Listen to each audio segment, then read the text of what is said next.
Kada se prsa o prsa lome i padaju junaci sa obe strane, i kada se nekima oružja slome i nemaju sa čime da se brane. Kada budeš njihovog života gospodar, da možeš sa njima uraditi sve, shvati da i tvoj život je dar i neka te misli ove podsete.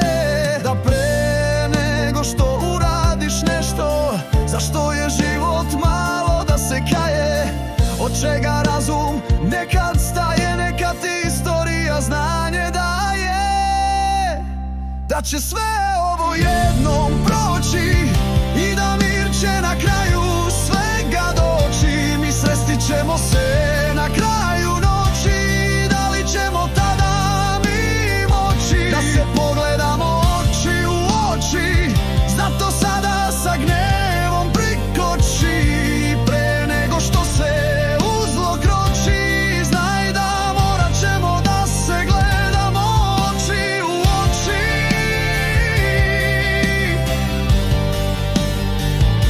Oči u oči.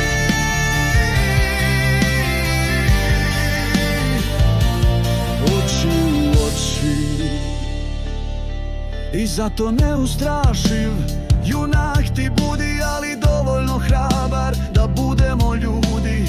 Bori se hrabro, za to se ne sudi, ali nemojmo nikada da budemo ludi. Jer ako čovek neće da nam sudi, sudit će nam Bog. Nek te ne čudi da prvi dokaz koji to svedoči, da gledat ćemo se u miru oči u oči. I onda pre nego što uradiš nešto za što je život malo, da se kaje, od čega razum nekad staje, neka ti istorija poruku daje. Da će sve